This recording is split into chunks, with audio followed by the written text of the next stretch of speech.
Thank you, Ms. Moderator, for this opportunity. I'm April Porteria, speaking on behalf of the Asia Pacific Forum on Women, Law and Development and the Civil Society FFD mechanism. We welcome the acknowledgement of the process to discuss the digital divide and the needed capacity building to fill the inequalities in access to technology. However, we would like to reiterate that systemic changes will not be possible without recognizing the root causes in order to put forward appropriate and genuine solutions to the problem. We challenge the narrative that digitalization will fill the gap of the SDG implementation and the notion that technology is equivalent to digitalization, which to us diminishes the value of traditional, indigenous, and local knowledge systems that have proven to contribute effectively to sustainable development systems at the local level. The current framework of digitalization has also posed threats to job security, as the moderator mentioned earlier, as AI-powered services continue to displace millions of workers across the globe, and in particular adding to the multiple burdens of women as it continues to push them further to work informalization, unpaid care work, unemployment, and even violence. But we want to clarify, we are not against technological advancement. What we want to emphasize here is the glaring technological divide that is reflective of the widening economic inequalities. Industry 4.0, or the so-called Fourth Industrial Revolution, is very far from the realities of the communities living in conflict and extreme poverty in the ground. And while the SDG target indicators talk about increasing access of these communities to the internet and to such technologies, it fails to recognize and regulate the power structures behind that controls the narrative and the markets, which are the big tech corporations.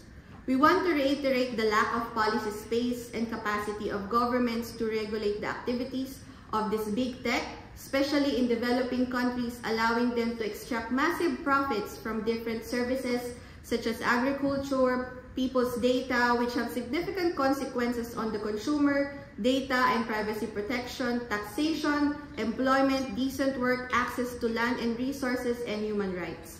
Access to digital technologies alone also does not guarantee that developing countries and their citizens will benefit from their use.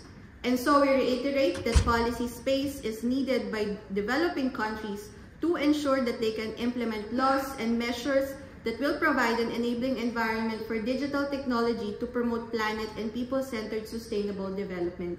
This includes the ability to tax the digital economy, guaranteeing the protection of human rights, including labor rights, as well as access to land and resources of farmers and indigenous peoples, equitable access to social services and protection, especially of women, and ensuring digital technologies and the data produced from using them are controlled by the public to pursue public interests over profits. And in this regard, specifically, the mechanism would like to put forward the following recommendations, especially going towards FFD4.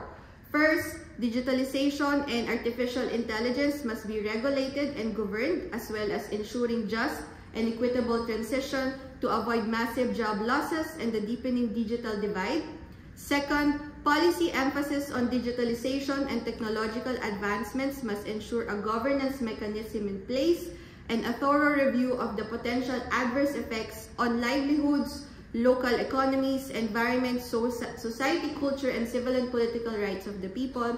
And in particular, we call on the regulation of the big tech operations as well as AI, cryptocurrencies, and their trading, while the UN should lay down a process towards a multilaterally agreed global governance framework that is crucial to equitably distribute the benefits of digital technologies and effectively address and mitigate the risk. Furthermore, we call for the establishment of a global technology assessment mechanism at the UN to ensure transparent, inclusive deliberation on the impacts of digital technologies and facilitate multilateral cooperation to ensure the common good remains as the ultimate goal and takes precedence over profits when developing and applying digital technologies. Lastly, and more importantly, we also call for the integration of these recommendations in the ongoing negotiations on the zero draft of the Global Digital Compact. Thank you for your attention.